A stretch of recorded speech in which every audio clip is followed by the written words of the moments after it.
to Influence for Purpose, to live life with faith-filled intention. My name is Glenda. And I'm Brett. And we are about to share an interview we have been holding on for some time, and this is the time to share it. We had the privilege to help Joshua because of what we'd been through and because of what God had done in our lives.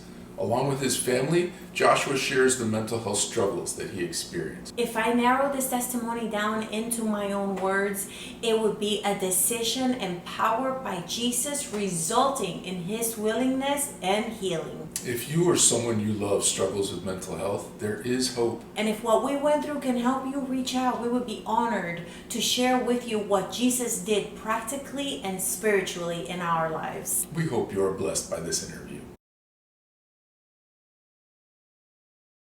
The first question I'd like to ask is, what was kind of happening? I started off with the wrong crowd in school, smoking cigarettes, and there's a lot of negativity in my life. Got into smoking weed and all that, and just making me worse, emotionally and mentally and physically. What grade were you in? Right when I got into high school. So just entering into freshman, you were about 14. Yeah, a lot of negative mindsets in my life around that time.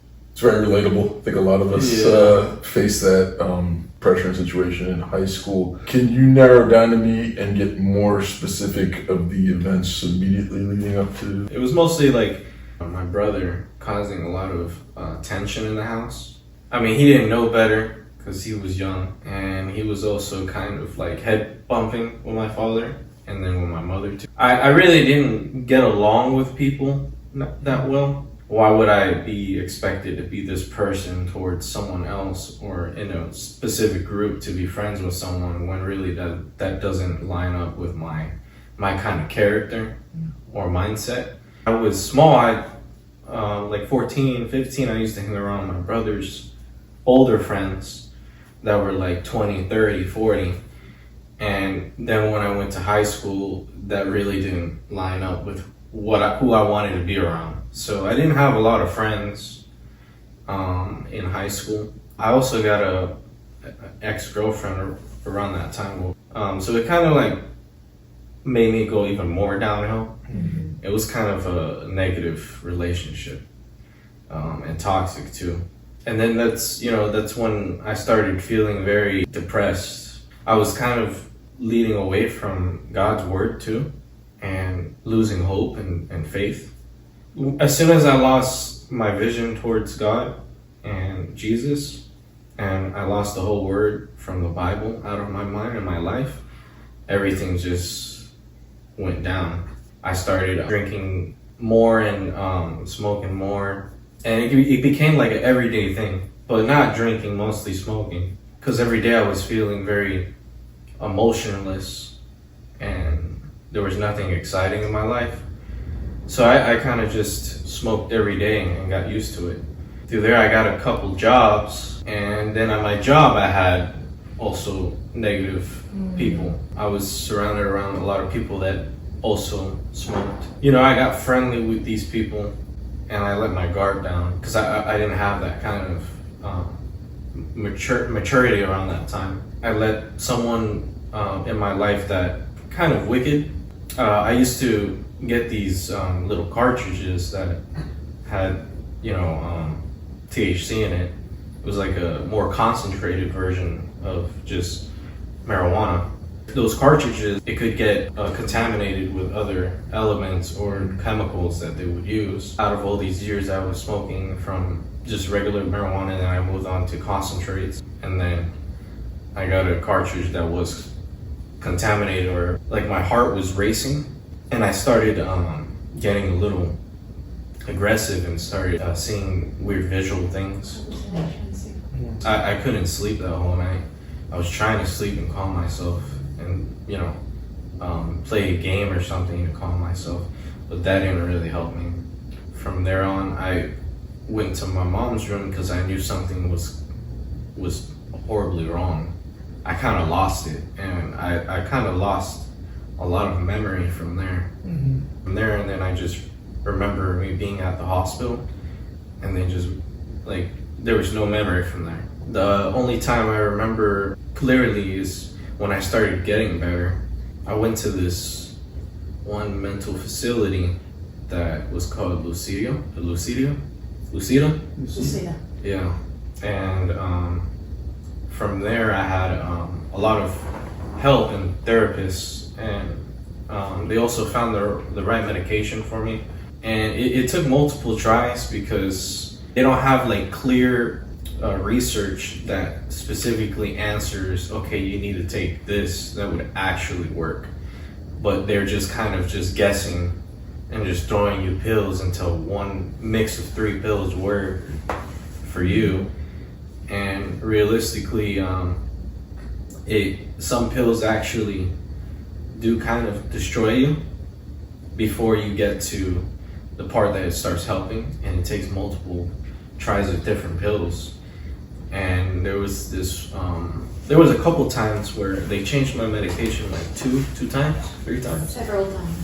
And Several times. every time I took different medications, it first started from me having trouble doing normal things because I used to get tremors. All the side effects. Yeah. I got nervous. Restlessness. Restlessness, right? Yeah. Restlessness too, and I started, shaking. I was pacing a lot too. I also lost a lot of communications in my brain because those pills that they were trying to put in me or make me take, they were trying to cancel out certain transmitters in my brain. So around those times, I didn't really have a sort of awareness nor any kind of train of thought or imagination or not even dreams. So my mind was kind of like a blank piece of paper, if you can kind of think of that. You don't have absolutely no thought, and you don't talk to yourself at all. It's just you're just living. That's it. Like you're just there. At that point, it was kind of, after some time, I got a lot of help from therapists, and I went through that process of taking those medications. Until then, they found a certain medication that didn't give me tremors or any troubles, but my mind was still kind of just blank. Once I got all that help and they, released me from rehab, I finally came home, but I was still taking those medications at home. And throughout that whole process, I lost almost everything that I actually worked for. When I got home, I kind of processed that, and I was realizing like I didn't finish high school too. I had to drop out temporarily to, recoup my mind and get better and straighten my life more. Once I got home, I started thinking all these things. I was praying throughout all these, this whole journey, all the processes I went through. Even when I have even like memories of when I was in the hospital, I wasn't there, like all there, and I was still, praying. One day, one night I prayed and I woke up the next morning, and then I thought to myself, I don't know what I'm doing, but I know I have to make a decision, get back in my path, in my life that, leads me to success.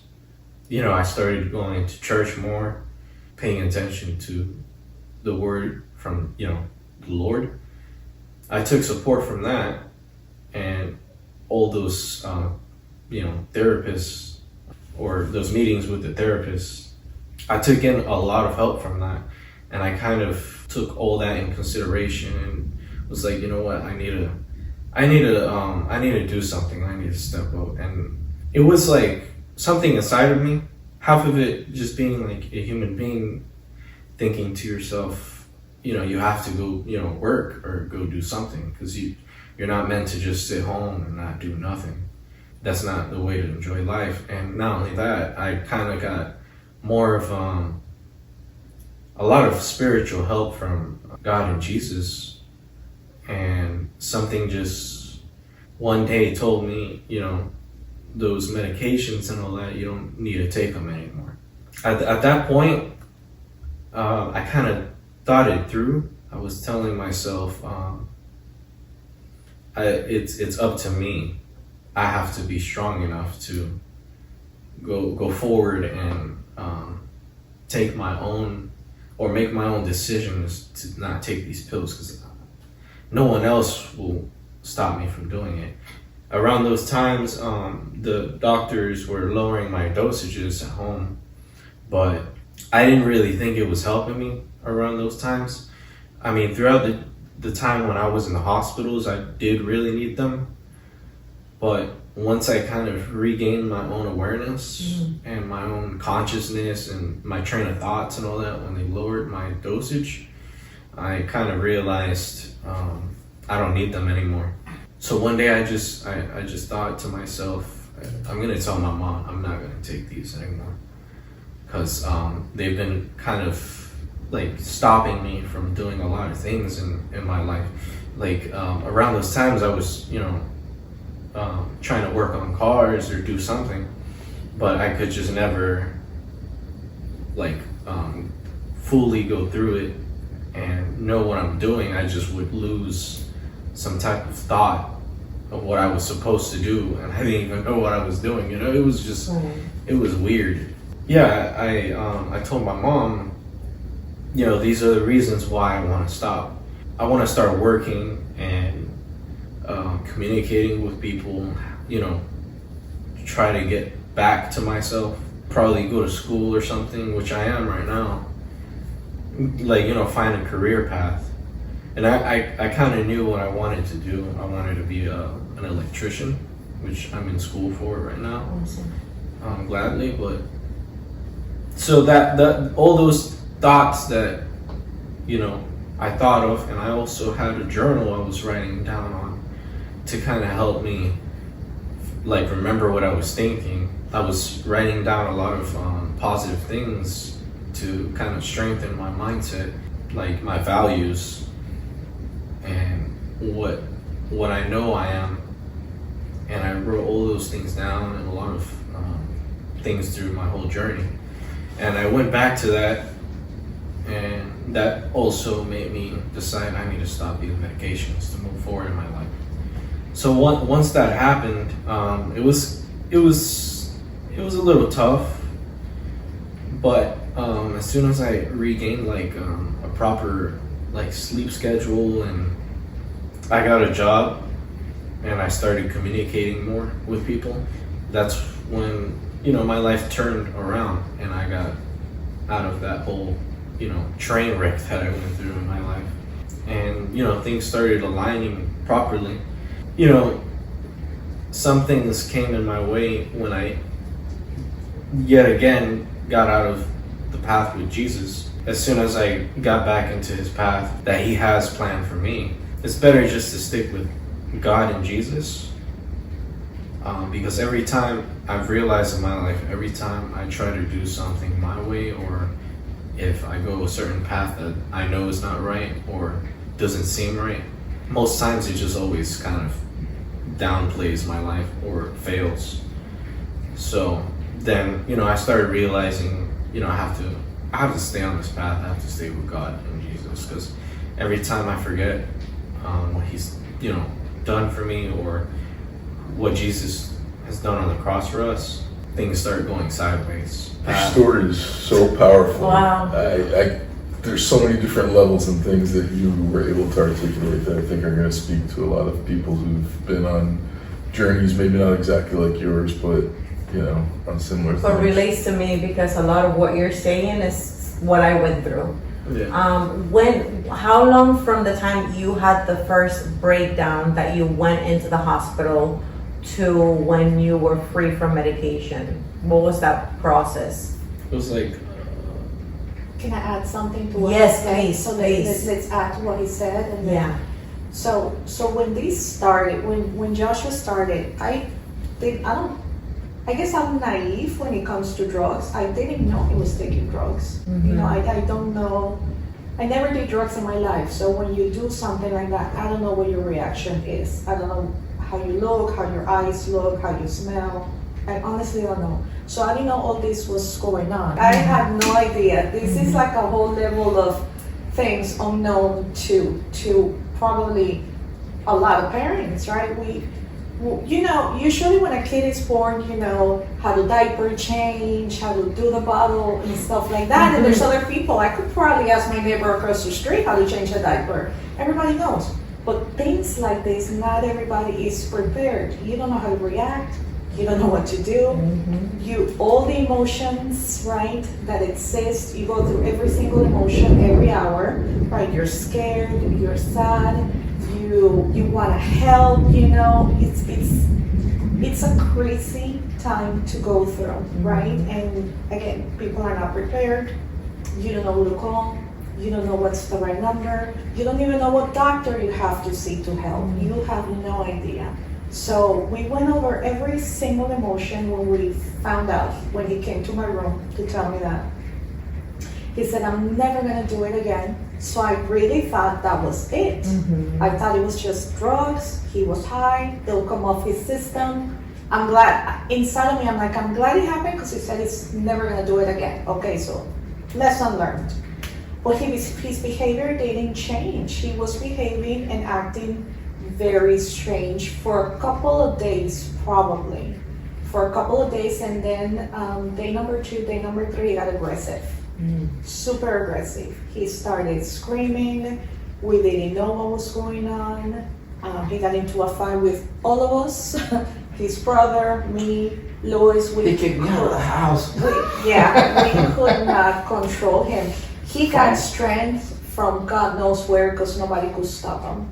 We tackled him down. He wanted to run out on the street, and we didn't want him to go out on the street under that mentality. We didn't know what he was capable of doing, right?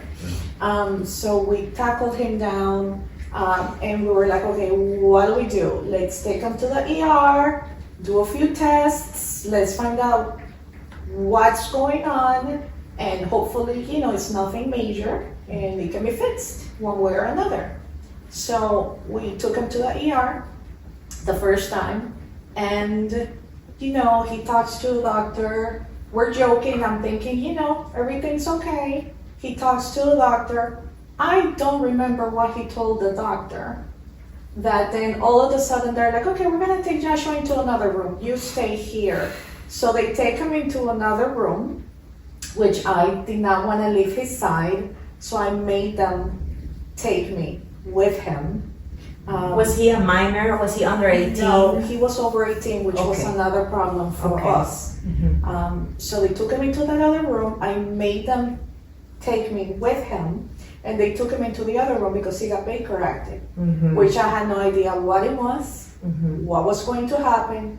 I had no idea where they were going to take him or what they were going to do. So they got Baker acted. I had to research, and then I found out that they were going to take him to a mental hospital, right? But I really didn't know why. So then we went to the mental hospital. I camped out of the mental hospital, and I told them, I am not leaving until you tell me what's going on. And during that time, because he was violent, they had to give him medication, right? So they call it a cocktail. They have to give him different medications, and they have to start playing with the medications. They don't know what's going on either. And because he was a little bit violent, they also have to control him. He was out of control. Okay, he was fighting everybody in the mental hospital. He was fighting all the guards and the techs and the people that were there, so they needed to control him. So they gave him all these set of medications, and what they do is that they numb him, right? So like he said, the receptors in his brain are completely disconnected. And in addition to that, he had lost touch with reality. So put the two together, So it was painful because that was the issue, that he was over 18. So a lot of things, they didn't want to talk to me, they didn't want to see me because he was an adult. They didn't want to give me information because he was an adult, right? So then I had to become aggressive myself and go into hospitals. And I used to tell people, I am not leaving until you tell me where he is, what he's doing, where he's at. Tell me if he ate, tell me if he drank water, and give you the list of medications he's taking. It was important for us to know the list of medications because I believe in medicine, but there's medications that are too strong and have side effects, right? And you guys helped us go through that when when the process started with your help, right? We went over every single medication and the side effects. So then there's a medication that is being given for hallucinations, and yet another medication side effect is hallucinations. So we're like, okay, we're tackling the problem, but then you're giving him something else that's giving him the problem, you know? So then I had to play doctor for a little bit, right? And do more research with these type of medications and talk to every psychiatrist and that he was seeing at that time that he was in the hospital, because Joshua was Baker acted like 3 or 4 times. Okay, Right. that was my next question. How many times and how many days were you each time in the Baker Act? Do you remember? So I do remember. So the first time he was Baker acted, I believe that he was in the in a mental hospital for roughly, I think, 3 days. Okay. And then something happened. They took him to the emergency. I don't recall why. He was dehydrated. He wasn't eating. He wasn't drinking, and all these meds. They take him to the emergency. And I still didn't know what was going on, right? This is like day number 4. And when they take him to emergency, I'm like, just act normal because we need to get you out of here. Just act as normal as possible. Joshua, we need to get you out of here. We'll deal with this at home, because I didn't want him to be in the mental hospital. I've never been exposed to it, and a lot of people has never have to walk into a mental hospital, but the ones that I walked into is kind of what you see on TV. People are screaming, people are crying, people are hitting, people are numb, right? People are not speaking. You see the person, mentally the person is not there. It's just presence. Mentally it's not there, and I know it's the medications, right? I didn't want him to have to go through that. It's painful for any parent or family member to see a family member in a mental facility, right? You will never imagine something like that would ever happen to you. So on day number 4, they take him to the emergency. He was dehydrated, and at that time, one of the psychiatrists, I had to force him to talk to us, because I told them I wasn't in a mental facility until somebody explains to me what's going on. I didn't know. And they really didn't take the time to explain either, because it's the first time for us. This is not norm. You know, by the 3rd time he got Baker acted, I was an expert. The first time, I didn't know. Right. And the doctors don't take that time to explain to you what caused it, how to fix it, and what could potentially happen. We had no idea. So then he acted normal in the hospital as much as possible, but they kept him numb the entire time. It was the entire time. So I convinced the doctor to release him, right? It was a different doctor. It wasn't a psychiatrist. It was the doctor. I convinced them to release him. And that was probably day number 6. We slept in the hospital, by the way. The nurses will be like, visitor hours are over. We were like, I don't care. I'll sleep on the floor. And we slept on chairs next to him in the hospital. Yeah, 24 hours. We will sleep on the chair. He used to work, I think he had to go to work at 6:30, so he would leave at 5. Then whenever I had to go to work, either my sister will come in and help, or my mom will come in and help, or my oldest son will come in and help, and we had to take turns, you know. So that's where family comes in, and that's when you really start to appreciate family beyond, right? So we will take turns. He had to be showered. He had to be taken to the bathroom. He had to be dressed. He had to be undressed, because he was numb. He was not there. We had to do everything for him. Did he have any suicidal ideations during that time? Yes. Like once or twice. Maybe, I wonder if that's what maybe you have said that caused them to Baker Act. Right. Even if you weren't attempting, just if you say, I don't want to live anymore, they may be They concerned. may be corrected. Yeah. Right. They may have even asked that question to prompt him, do you have thoughts that you want to know? And he says yes, like, Yeah, okay. they You we're don't want to gonna hurt do that. yourself, right? Well, he So- at some point said something where I don't want to live anymore. Okay. So Yeah. at that moment, That's- that for me was concerning. So we did. I didn't sleep. I was like a guard, you know, watching and make sure that he doesn't do anything. Right. You know, so yeah, a few times. Okay. Yeah, so he got released from the hospital, which, by the way, funny story, he ran away. He ran away when they Baker acted him. He was able to make a run into the parking lot, but he got caught. So, you know, and that's the reason why we had to be careful at home too. We didn't want him to just leave and not know where he was at and not know what he could potentially do, right? We bring him home. We're thinking, you know, things will get better. We're hoping that we're past it. But his behavior continued. His behavior continued to the point where we couldn't sleep because he actually wanted to leave the house and he wanted to drive. So, So we hid car keys, we hid, Knives, everything. he became aggressive. He was hitting us, he was throwing water bottles at us, like projectiles, right? And he was doing all kinds of And that things. wasn't like him before. He Never. was growing up, he never had. Never. Teenagers get upset and they slam doors. But Joshua will never do these type of things to us. He will get mad, he'll say a few words and go into his room. Well, never like this. So, you know, we had support from a friend that had experience as well. And she was like, hide your knives, hide your chemicals, hide your medicine, hide the car keys and anything that he can use to hurt you or himself. So we had to make it suicide proof, or I don't know what to call it. Yeah, yeah. Yeah, because his state of mind wasn't there. We didn't know what he was going to do. did you have any kind of prognosis yet from the doctors or any diagnosis? Did they tell you anything yet at this point?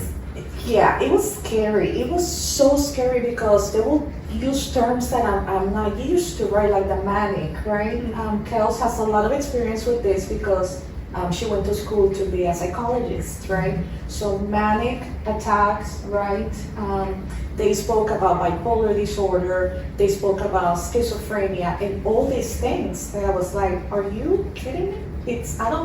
I honestly don't think this is it, right? I just refuse to believe it.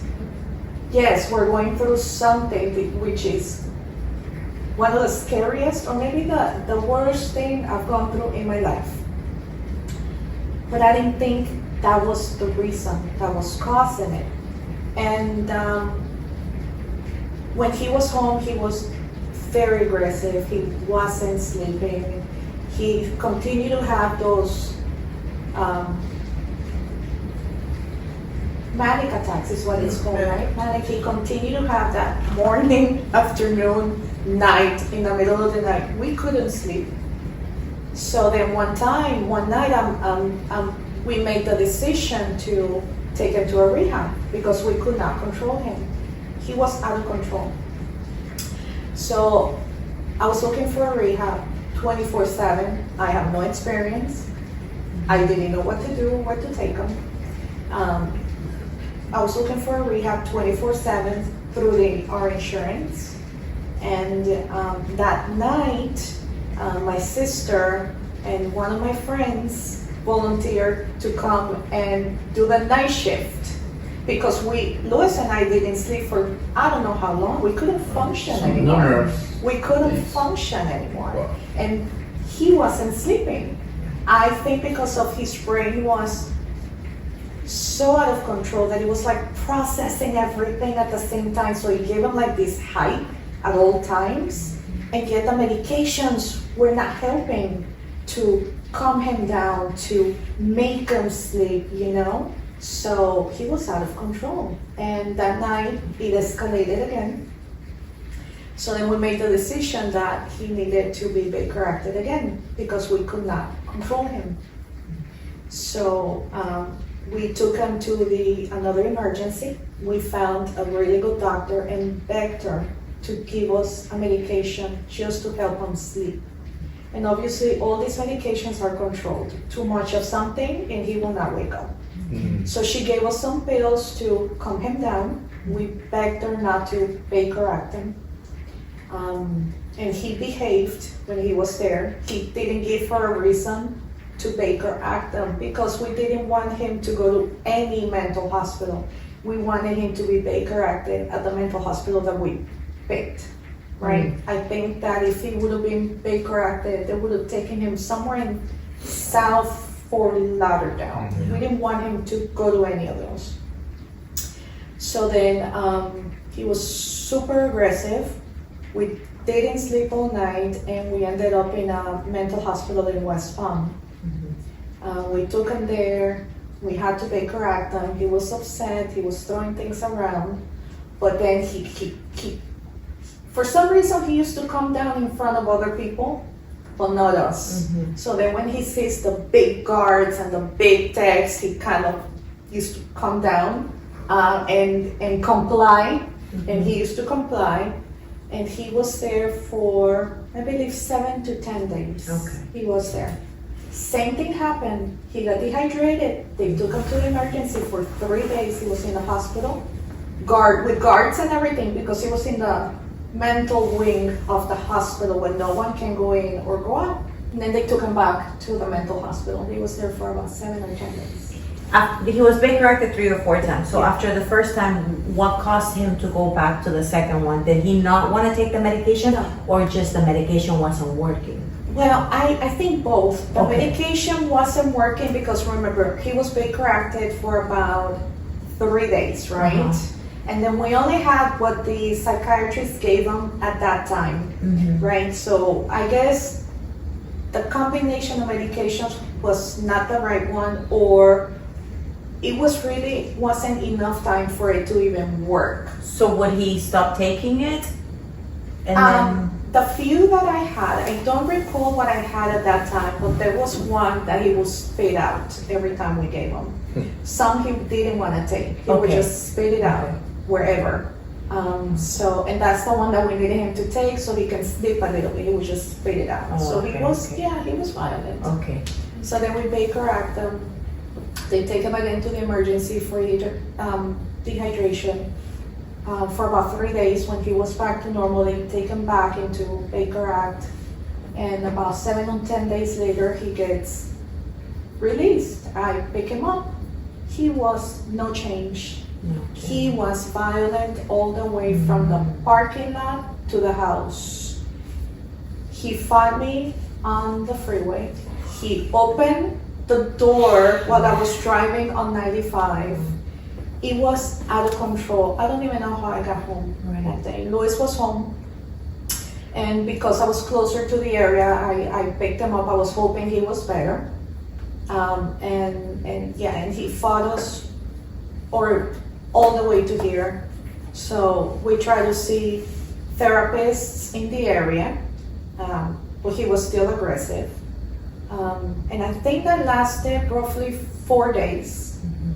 And we were like, okay, we need to really find a rehab. It's not working. This is not working. Because we didn't want him to get hurt. We didn't want him to hurt somebody. We were not sleeping. It wasn't healthy. We were not, and still are not, experts. We didn't know how to handle the situation or what to do. So then we go to a rehab that we found. The one in West Palm, right? No, another one in Fort Lauderdale, which was, it said mental health, but it was mainly for drug abuse, right? So we drop him off in the morning, Saturday morning. We had to lie to him and tell him, you're gonna have to go away for a little bit, pack your things, it's gonna be okay, it's to help you. So he packed everything.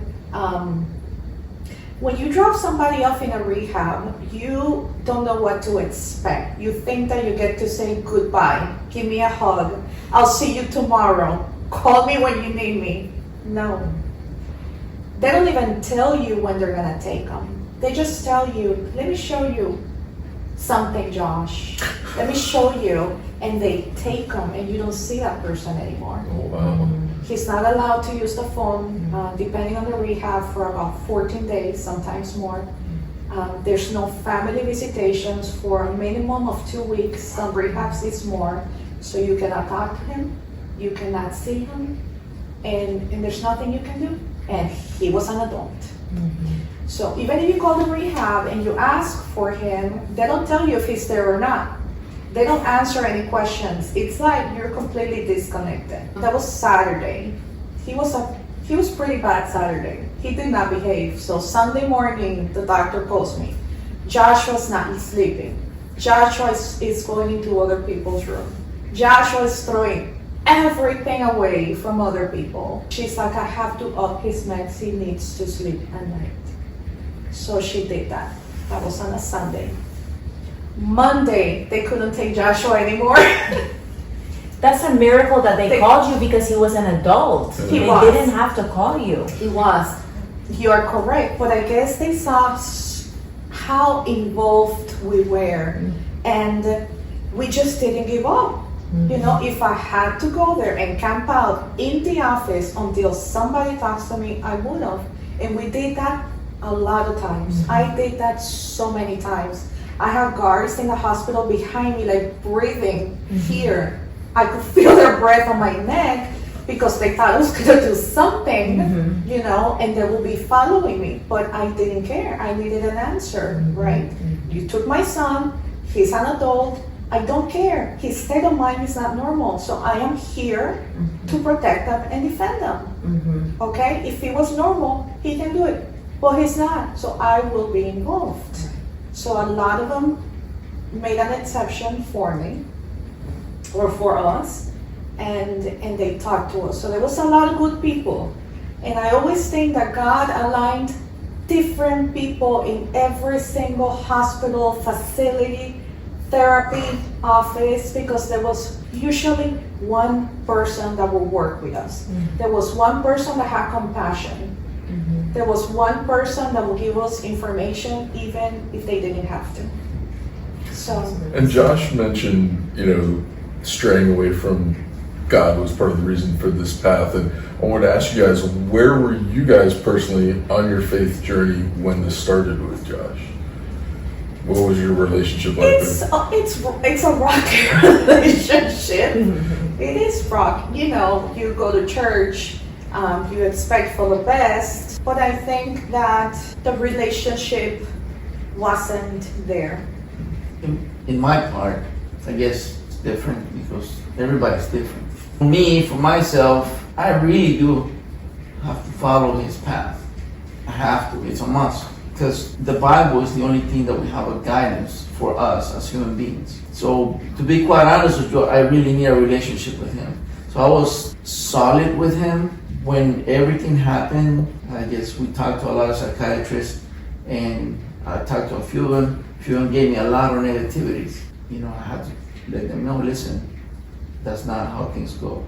I'm trusting on God. And one guy said, well, you know, we work with medicine. That's okay, I told him. But I am with God, so I'm not accepting your confirmation of what Joshua has, because Joshua wasn't like that before. So therefore, I don't accept that, but we can actually work. Maybe you can help me as much as you can. So that was one of them. And then I think we talked to a couple of psychiatrists, and the same thing. But one was more into, hey, we're gonna work with Joshua. I said, look. Some did. Yeah, no, one did. Yeah. It was a young guy. I don't remember his name. That was the last one. That was the last one. Since I was with God, you know, God has everything in control. Although, I'm not gonna lie to you, I go to work and I go crying and praying. That's me with him. And I'm like, look, God, I don't know what you got for me, but I need your help. I need your help. I need you to send everything to Josh, touch his heart, soul, and mind, and make sure that all the people align to him and give him what he needs. Because I have nothing. You're in control. So that was my relationship with him, to be honest with you. So yeah, in my area, I need to be with him, and I was with him, and I'm still with him. And results were fabulous. How long have you been since you have been free from medication? Summer of 2020. He only took meds for 1 year when doctors said he may have to take them for life. You released them, you were under the supervision of the doctor until the last medication that was taken, or towards the end you decided you were okay? When How I did that got go? released towards a from- couple months after, I started getting thoughts, and then it started like from a thought to like a decision. It started becoming more of a solid decision after some time, and then that's when When stopped you the let them medication. go, were you under the supervision of a doctor during that time? Yeah, we were doing like Zoom calls and all that. Okay, okay. Because of COVID. Yeah, because of COVID. And they were okay with you being releasing the medication?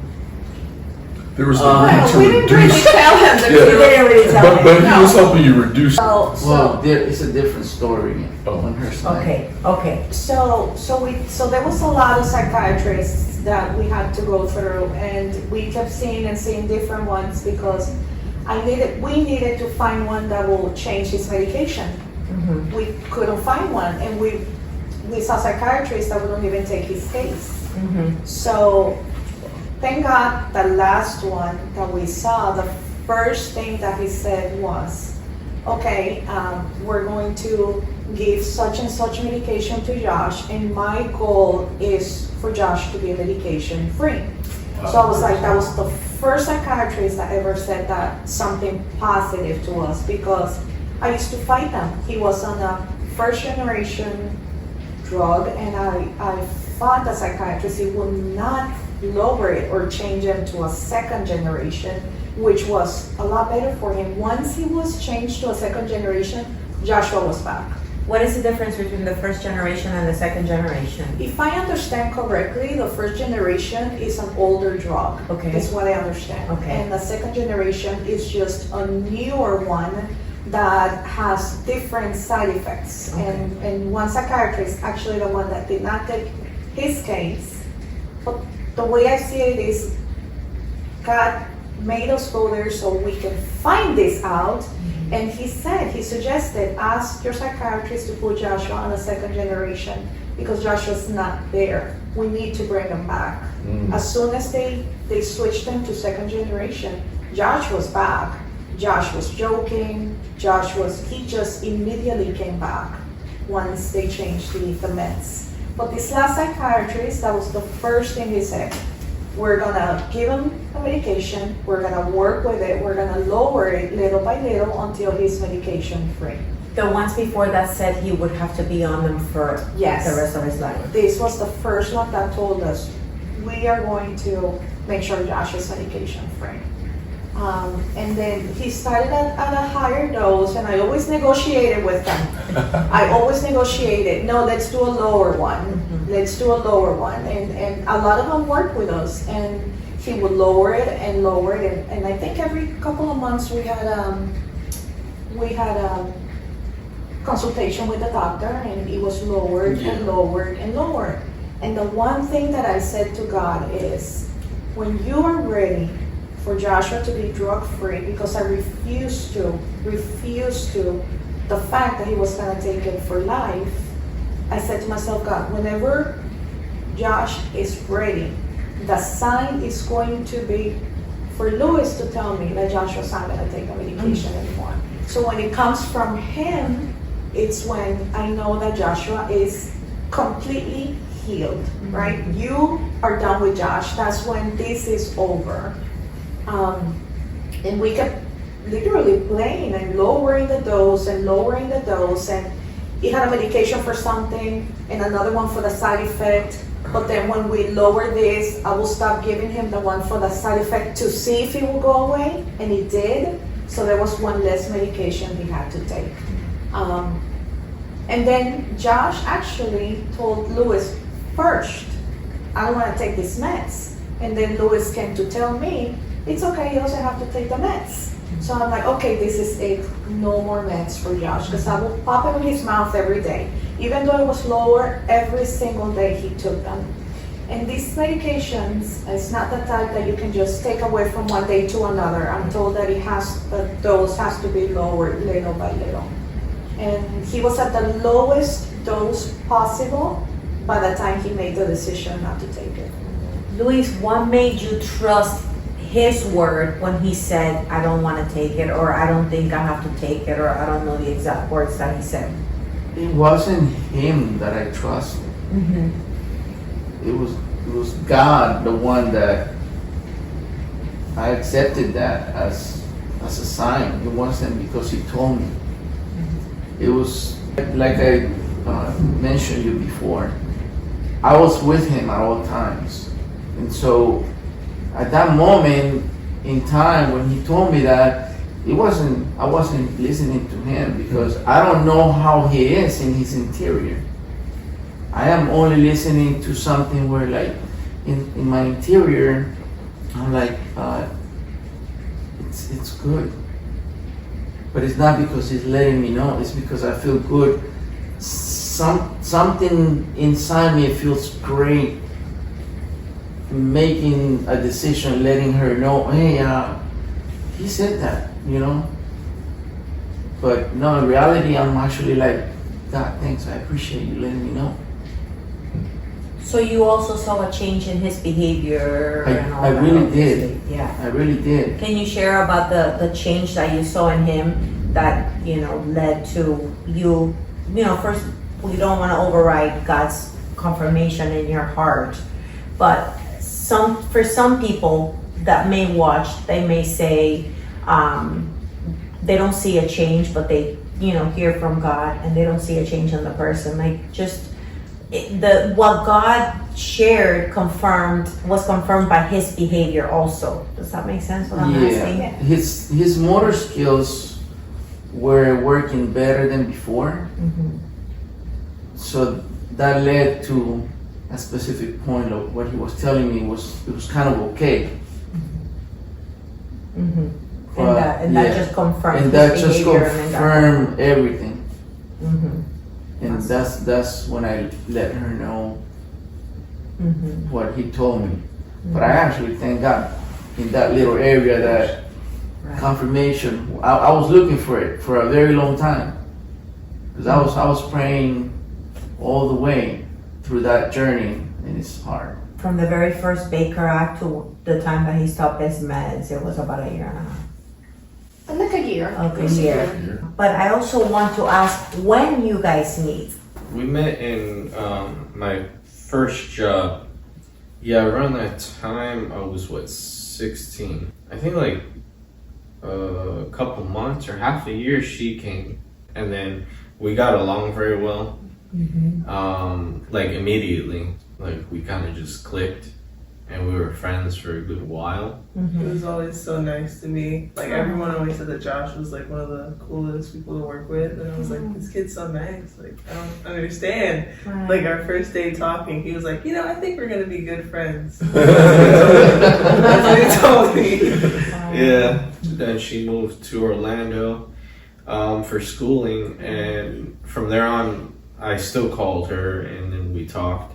Yeah, then one day we got together, like 2 years ago. 2 years Okay. ago. Yeah, and then recently we decided to engage each other. Everything. Every time we talk and all that, we get along. We don't fight or anything. We kind of just figure things out, like calmly. Yeah, still joke around too. Yeah. Like, we're teenagers at Home Depot. It's funny how life works. Kelsey, when you found out about what he went through, what did you think? How did you take it? Or like, what was your impression? Or At the time, I didn't really know what was going on until I came back one weekend to visit my family, and I asked if I could stop by and see Josh. So I picked up some lunch, and I did notice that something was off. Like, he wasn't himself. I don't know if that was when he was taking that medication. Okay. He was like completely numb. He cracked a smile a bit when I was joking around with him while we ate, but it's like he was in himself. But at that time, I kind of figured that something was going on, and I learned more later on after when he came back. But it didn't surprise you because you were studying for psychology, right? Yes. So I was getting my bachelor's degree at the time. Obviously, I'm not like a licensed professional, but I could tell that there was something off and that it was mental. And you were with him from that time until you saw him recovered and be free of medication. How was your seeing the change? We weren't together during his journey. I was still in school. I was in Orlando. Okay. But he did start to call me more, and that's when I started getting more calls, and I could tell that whatever was going on, it was working, and that God helped him to heal his mind. And eventually, when he could tell me his story, he told me what was going on the entire time, and it was nice to know that everything turned around the way it did, for sure. I'm so happy for you. Thank you. It's tears of joy. A lot of your stories hits with us. Yes. Yes. We lived, a similar journey, and even you saying Lewis was going to give you confirmation to stop the medication. She had prayed to God that I would be the one to tell her to stop the medication, because prior to that, I had threatened her with divorce if she tried to get off the medication again, because after 5 Baker Acts, I was like, I can't keep going through this for you to just keep quitting the medication and ending up in the hospital. And so, I wanted to also ask, so you've been free since 2020, 2020, we're 2024. You went back and finished school. Tell us about finishing school and how you end up an electrician and your job and all that stuff. I finished school, started working on cars more. It was mostly like electrical devices or modules and stuff on cars. That kind of enlightened me to, go towards being an electrician. Yeah, one day I just made a decision. I should, go to school. And I actually found a sponsorship that pays for my schooling, that they would send me to school and even give me a whole mentorship too. Yeah, I'm going to school at the same time speaking to a mentor, because I'm trying to create a business in the future. I want to open a business in the electrical field and then provide jobs to other people, and I'm trying to find a job in that field right now, actually. Basically waiting patiently, because I also did pray to God to give me the right job as well. Because like I said, every time, if I take my own, decision towards a company that I want to go to, it never works out. So I'm just kind of patiently, waiting for him to answer through multiple applications I threw out, through someone that would call me, and once I make research, I will confirm what kind of cultural environment I want to be around. Because I want to be around a lot of, positive, faithful people that have good character, and work with a faith-based company as well, and very organized too, because in the Bible they say, Jesus says, and God says, things are organized for a reason.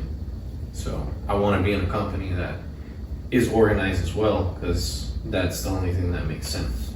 I want to ask you, any of you, if you want to answer, are you against medication?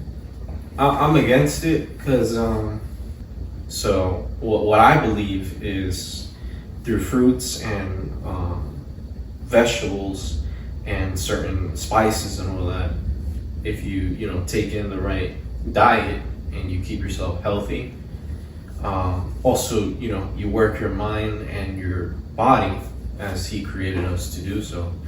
As long as you have all that aligned, most sicknesses that you go through, you would just pass through as if you were taking medicine at the same time, because every time I get sick, the only time I really take medication is if it's like some crazy sickness like COVID, because COVID has been confirmed is human made.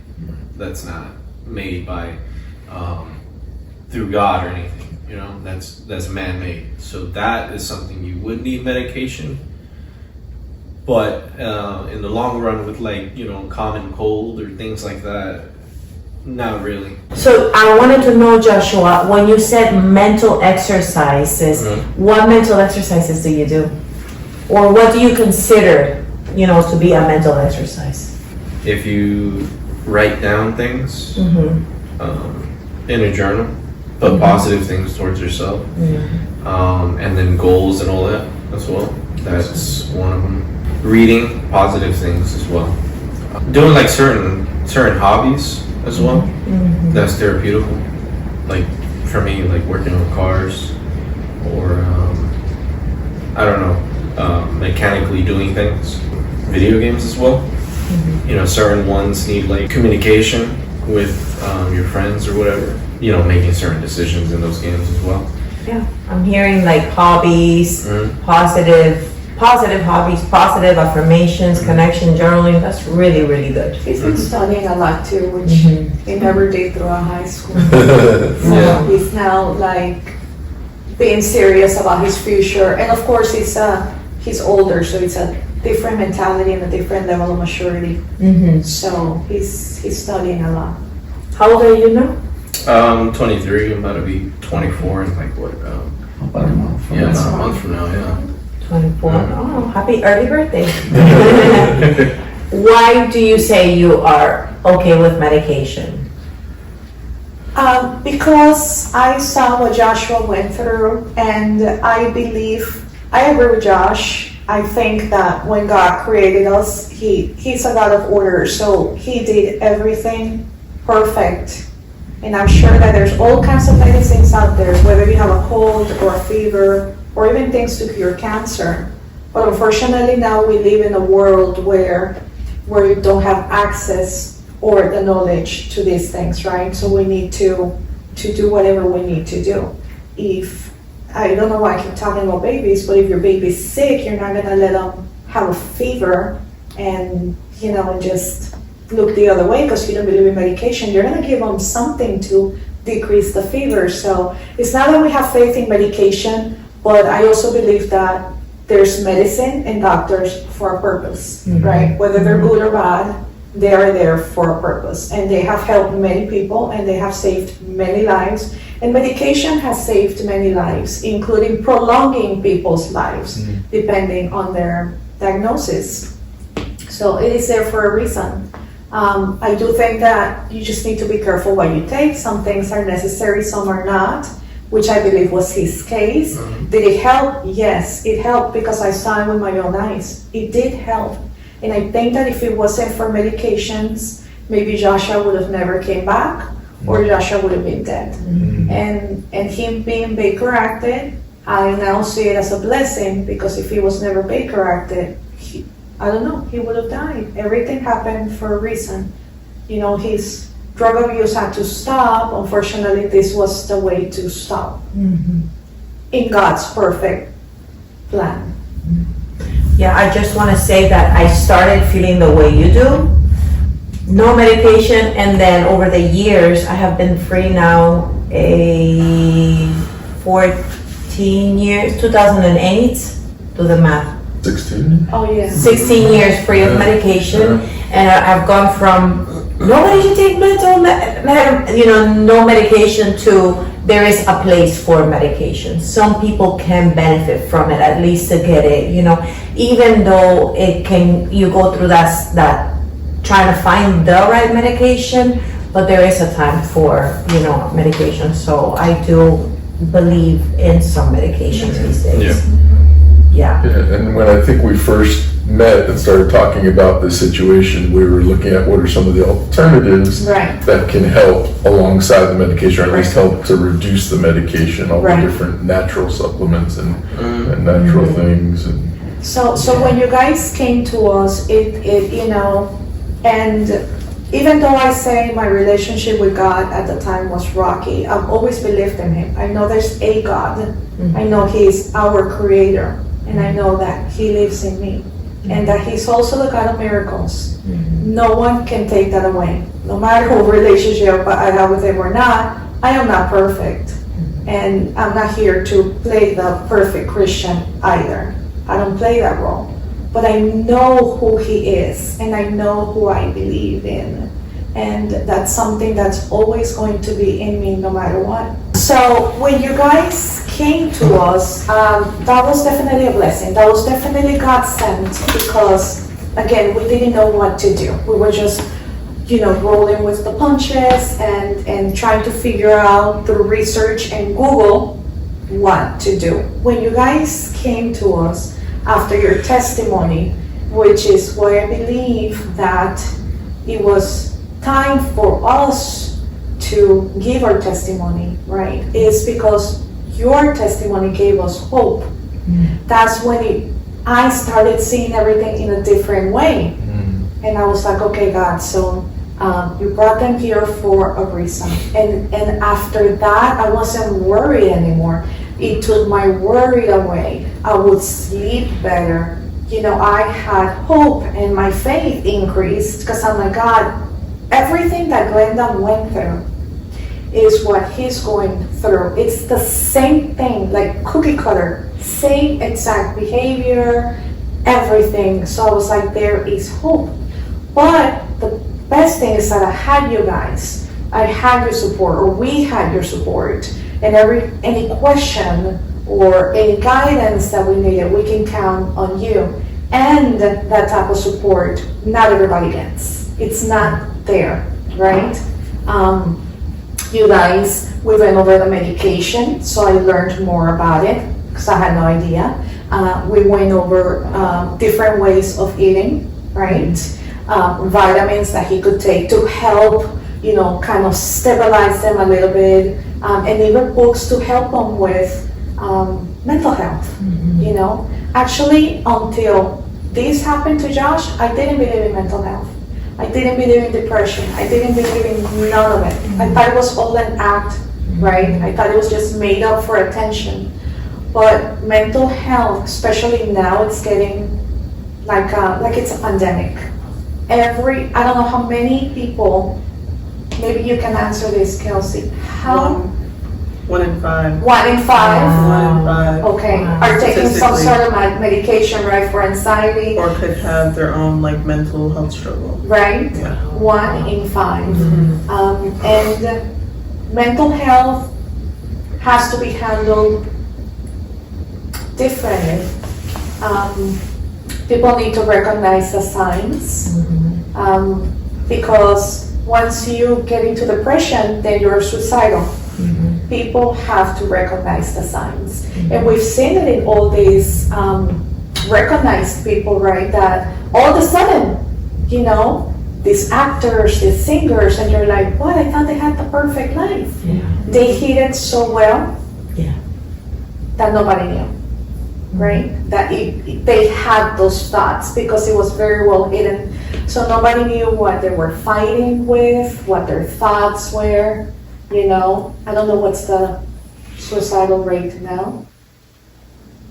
I don't remember. Not off the top of my head, I don't know, but it's growing. It's growing. Unfortunately. I mean, because now it's not only adults, now it's kids. Now we see an 8-year-old and a 10-year-old and a 13-year-old, because now it's becoming like it's the norm. So it is important to be knowledgeable in mental health.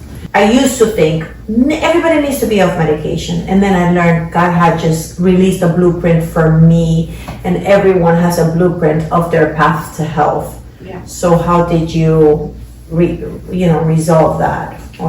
So I think that the path to health for everybody is individual, right? And their cocktail of meds for everybody may be completely different. That's why it's important to work with a good psychiatrist, that's truly going to help you, and not just write it off and hope for the best, or hope that he won't have to see you for another 6 months. And people usually fall for it, take their meds, or stop taking them, because then there's all the side effects, right? A lot of people stop for the side effects, mainly, right? They're not themselves. Right. So they have to fight. They really have to fight and try to find the right person or the right medication to continue or to control it.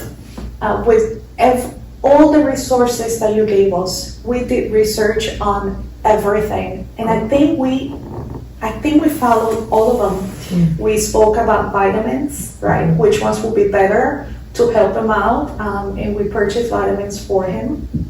I believe that the rehab allowed us to give him vitamins. I believe they did. I think I used to give it to the nurse, and she will start administering to him with the rest of the meds. How did you get them to accept to take vitamins, or they just were okay with it? I think they were okay with it. How did you present it to them? We never gave up. I don't know, maybe they just wanted to get us off their back. Did you say, I have vitamins, I want him to take these vitamins? I believe I did. Okay. I believe I did. But it wasn't too many. It was probably a couple of them. Yeah. And nothing, there was many things that I couldn't give him. And the bags get checked and everything, Yes. right? They have to go through like a checkpoint. Sure. Before going into their rooms.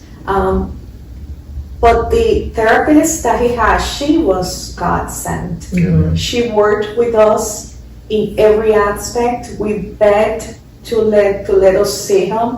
She made exceptions all the time to let us see him. She made exceptions to let him come home for like a Saturday from morning to night. She really worked with us. Sandra, she was Yes, great. Sandra. Yeah. She really worked with us. We begged, and she would see that we wouldn't give up, and we would be there constantly. And I think that she even saw that, because unfortunately there was a lot of kids in that rehab. It was sad. There was a lot of kids, and I don't think they all got visited, right, Josh? There wasn't support. Sandra was amazed and that we were just there, you know, and he said, you know, you guys are great parents, you guys really care for Josh. And so she's the one that confirmed it, that a lot of people don't have that. But Joshua did have it, and I told her, I said, look, we got all the intentions to be here. We cannot leave him behind. Yeah, she was good. And she said that Joshua was the most challenging case she's ever had. Wow. Yeah. She really, really worked with him. And they clicked, because Joshua doesn't click with everybody. But they clicked so well. And one of Joshua, he will comply. Everything she said, Joshua will follow and comply. So then, of course, that helped them. But going back to the subject, we did vitamins. We did a lot of vitamins that were natural, a lot of vitamins that included a lot of vegetables and fruits. Because I was thinking, if he's not eating well, at least he's kind of getting this nutrition from the vitamins, right? Lewis took care of one of the books that talks about food and how different foods help with different illnesses that you may. Yes, like you have very interesting. diabetes. Lentils and turkey and those kind of things. Lois took care of that. And then all the books that you recommended for mental health, I think we purchased all of them. And we sent it to him because his mind was all over the place. We try to give him the more easy to read at first, so he wouldn't get confused, because he couldn't read an entire paragraph or an entire verse from the Bible. He would get confused because he was detached from reality. So he would read it and he just couldn't comprehend, and he would think other things. So we gave him the easiest one to read, and we started like that.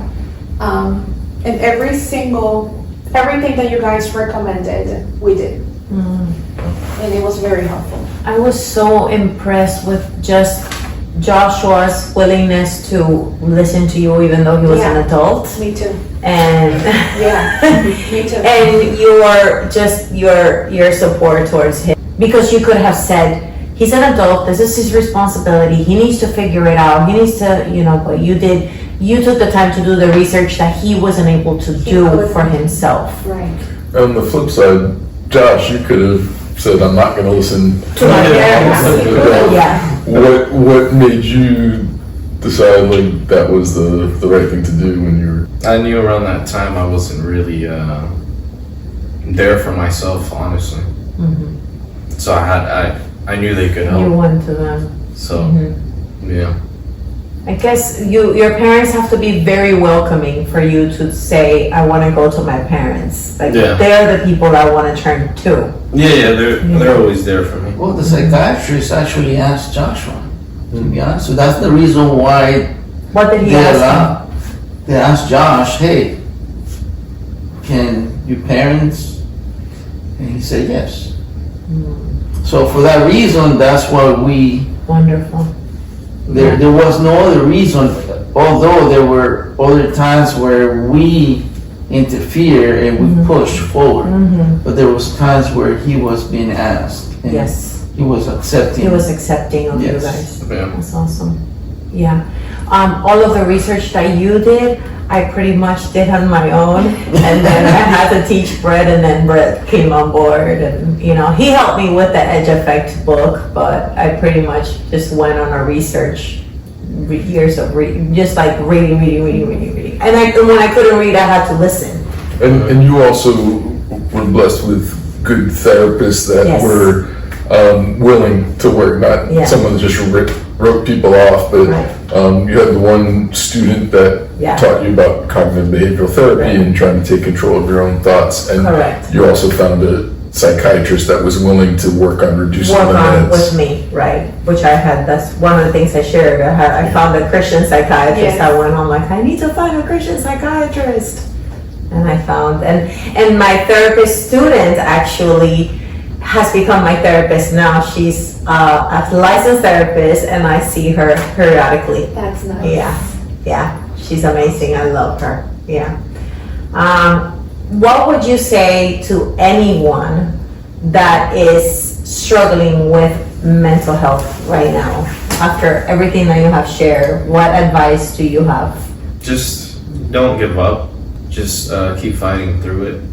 Have some type of faith in God or Jesus, or at least give it a chance if you don't believe, and pay attention through the changes that happen once that happens. Try to read a lot of books or speak to positive people that can enforce your mentality towards pushing you ahead to make better decisions and more to push you further in life.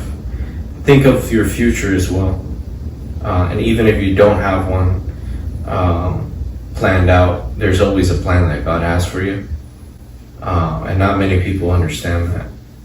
There's something that's waiting for you once you've healed through that process. At the end, when you realize that and you look back, you'll be thanking yourself once you do. Just pray, mostly, and have faith. And read some books that are positive as well, if you can, and focus on yourself as well.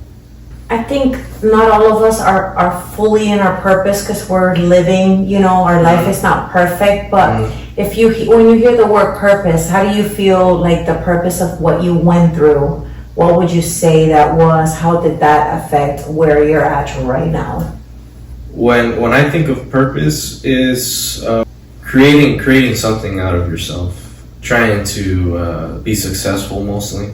I don't know if it's like, making a family, creating a family, or creating a business, or even working with a business, or even as simple as, I don't know, if you're stuck in a low life or something and you want to help the rest of your family get out of that low life level. That's also another purpose, that you can kind of plant a seed in your mind to, push yourself to run towards success and try to pull your family out of that. That's also something that could be part of your purpose. Also, throughout that journey of doing that, you also help others as well, because there's also others that are going through that same problem. Even if you don't know your purpose, if you kind of think of your life sometimes, and you kind of look back at the people you spoke to that came to you for some help, you'll realize that if you gave them a positive answer, and you kind of just like look at them right now, you realize, okay, I actually had a purpose in being part of someone's journey, because everything you say to someone could possibly completely turn them to another path. So that's why you always got to be careful with what you say to people. But if you think of it like that, you still do have a purpose. Everyone has a purpose. Everyone runs into each other for many reasons. So your life is purposeful. There's no way your life is not. That's very good. And throughout the people that you speak to, eventually, sometimes even some people that you speak to would mention something like, I know about this trade, or I know how to do this and that, and it sparks something in your mind. Pay attention to those things, because those things could possibly be your future. If you simply just try it, that also could give you purpose. There's a lot of things that I haven't tried yet either, other than, being an electrician or working with electrical stuff.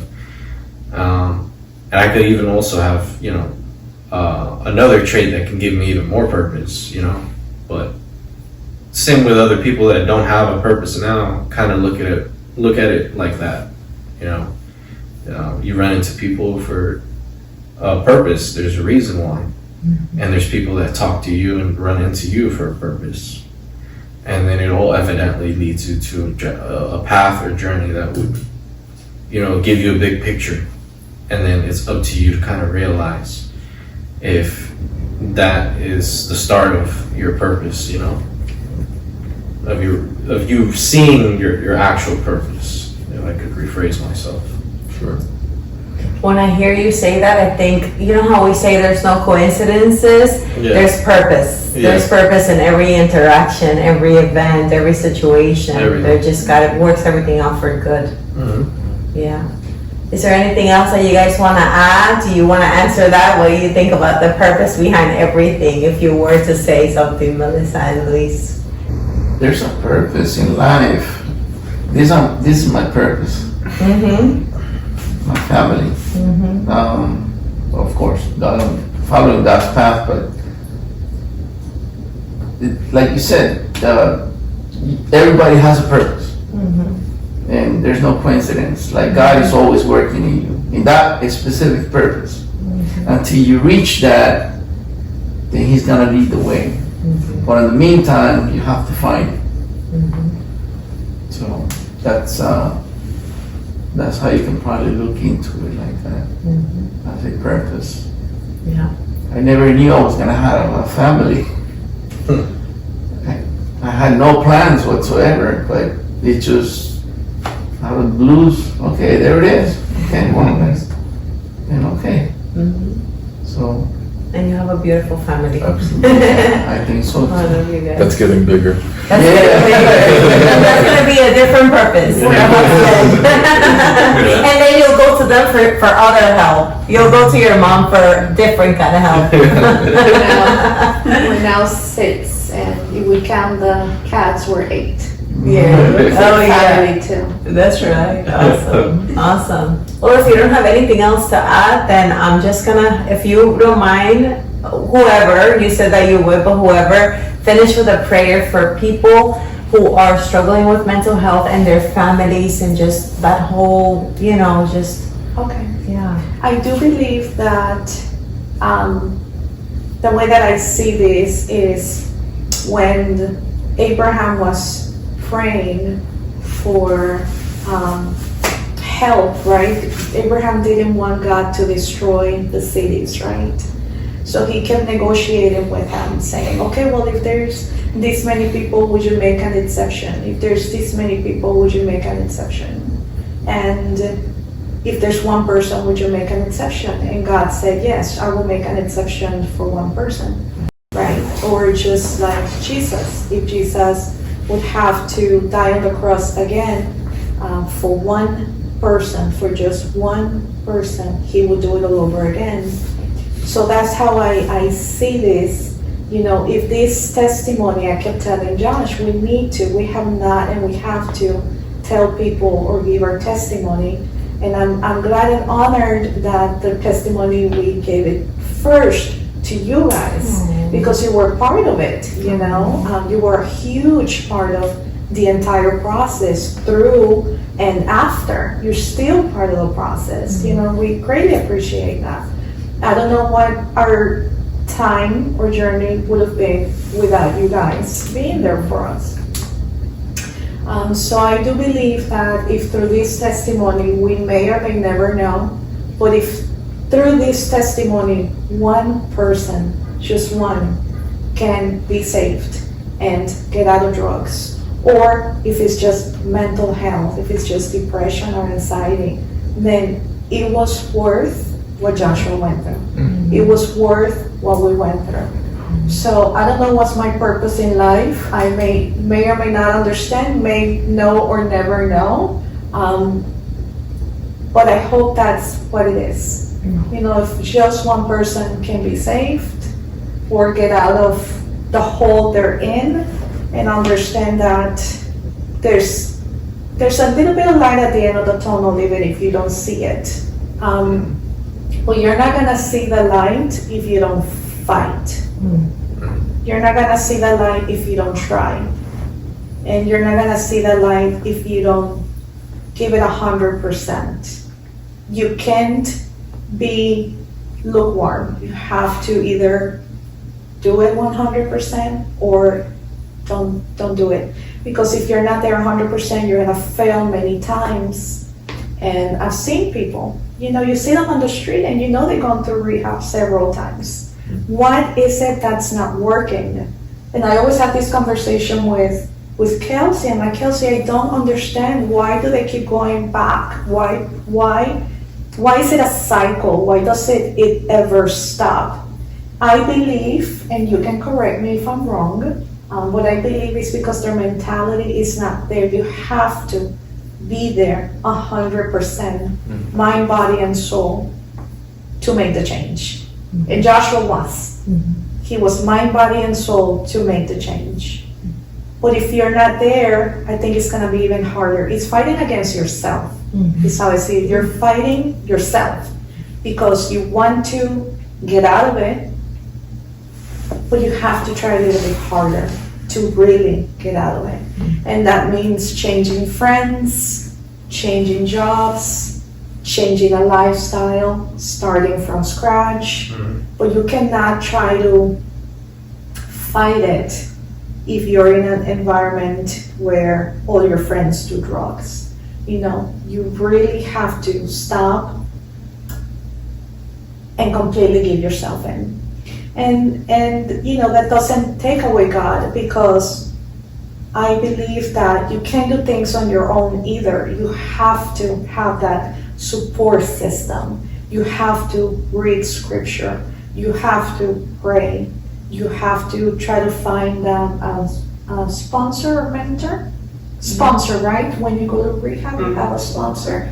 You need to have a sponsor, and you need to be accountable, right? You need to be accountable and use the support and use the people that are around you. You know, you really can't do it on your own. What you need is your mentality to be there, but there's people around you that can help you, and you guys are part of it, right? With your website and the ministry that you guys now have.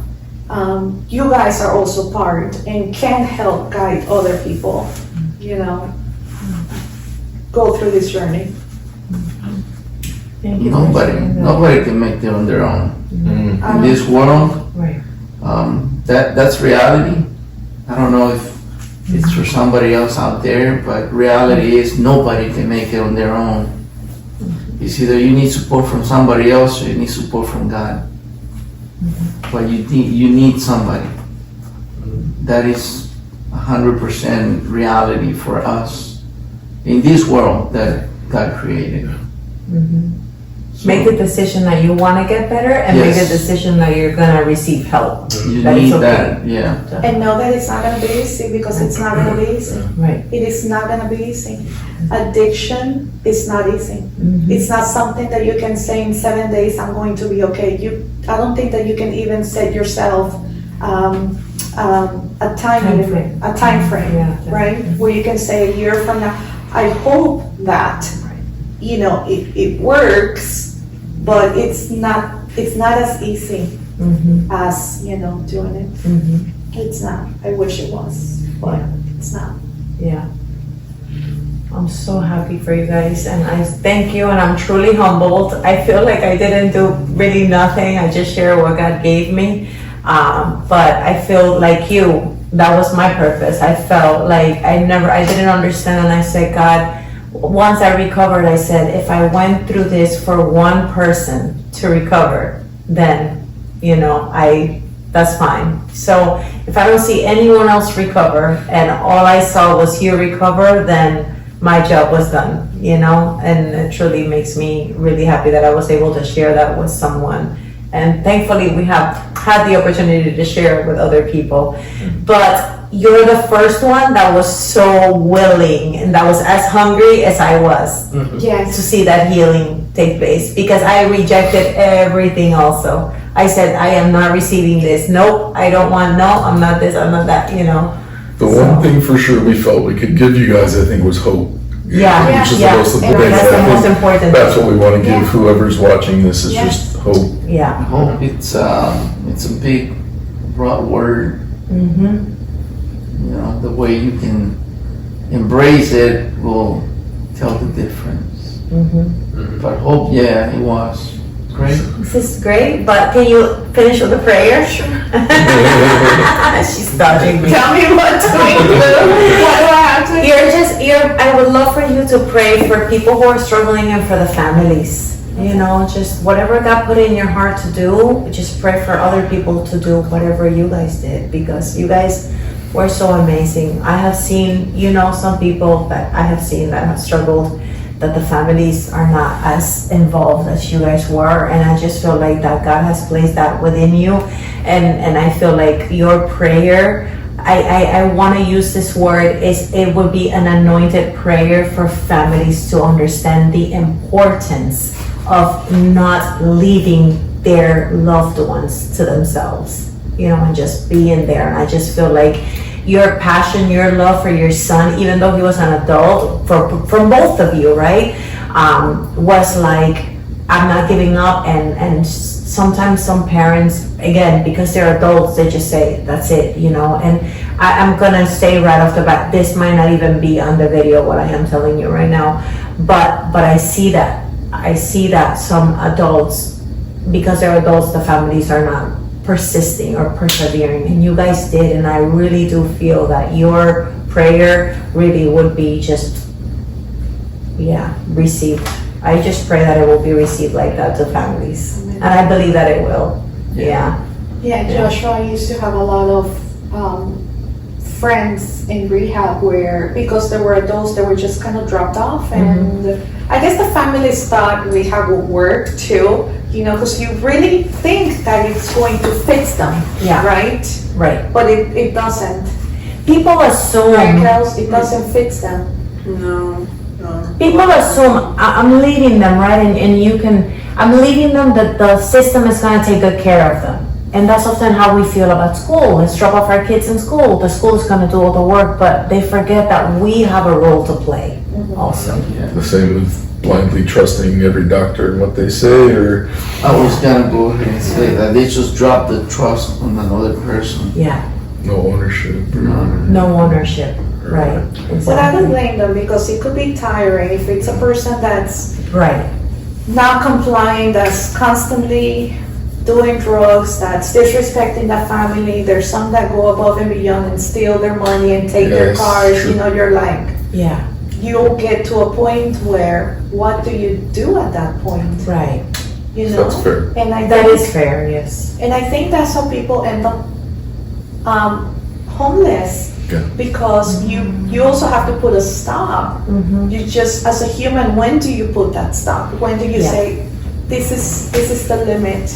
I cannot allow you to, you know, be in the house and be violent and be disrespectful and steal my money and everything for your drugs, and you don't want to work, and I can't. There has to be a stop. So I'm sure there's families that are there. Right. they have to take responsibility. If Yeah. they don't take responsibility for their own action, then You there's said only so earlier, much if they're not to do. 100% committed. Right? Because if he would have rejected your help, there was nothing, you know. There's nothing that we you can would- do. But he wanted the help also. He wanted the help. So, And the one thing Joshua never let go of through the process, whether he was mentally connected or disconnected, he always spoke about God. God was always there. He would cry out to God and be like, God, what's going on? So even when he wasn't there, he would still cry out to God and ask, what's going on? Help me. Get this away from me. He would always say that throughout the entire process. He never forgot about God. That's the one thing he remembered. He knew we were his parents, but he also always had God in his mind. that's awesome. Yeah. Awesome. All right. You gonna pray, John? No. Tú? ¿Vas a hablar? Well, I think it's best if you Yeah. if you Council wanna pray? Council to pray, that's right. no, because I think that because she went through it and she experienced something more deeply, she can actually say more to the mothers. So you have gone through something very deep and you rose up and you're up in the surface. And so yeah, you can actually let mothers know that, you know, how great it is to have good results from this. Nobody's gonna mess with you. I don't care how old you are. Okay, Heavenly Father, I thank you for this day, God. I thank you for every single person that's here today. You truly have a purpose, God, for us. And I hope that through this video, God, that we touch many lives, that the people that have no hope have hope, that the people that believe this is the end know that this is not the end, that there is a God, that they have to cry out to you, that you listen, that you're present at all times, but that you're also a gentleman, and that you wait until they cry out to you so they can see your glory, so they can see your miracles, so they can see what you can truly do in our lives, God. All we need is faith, and we know, God, that you can work in their hearts, in their minds, and that you can heal these people. Help them, God, through this process, through this journey. The person that's living it right now, God, let them feel in their heart that you are there, that you're holding their hands, that you never left them, that you hug them every night. Let them know they're not alone, that they just have to cry to you, cry out to you, and believe in you, God. Let every family member know that the person that's going through the process is going to be okay, that they are on your hands, that you're protecting them, that nothing's going to happen to them, and that they have a purpose in this life, God. I ask you to guide them so they can find all the resources needed. I ask that you put the right person in their path like you did for us in every single facility or clinic that they go through, and that their medication is the right one during the time needed. But I also ask, God, that they become medication free, just like Joshua. You did a miracle in Josh, in his life, in our lives. We went against everything the doctor told us, and we saw you come through. And I want everyone to understand that if you did it for me, you can do it for them too. You're capable. You made the universe, and you can heal anybody. All they need is you and faith. We trust you, God, and we give you the glory and the honor. In the name of Jesus, amen. Amen.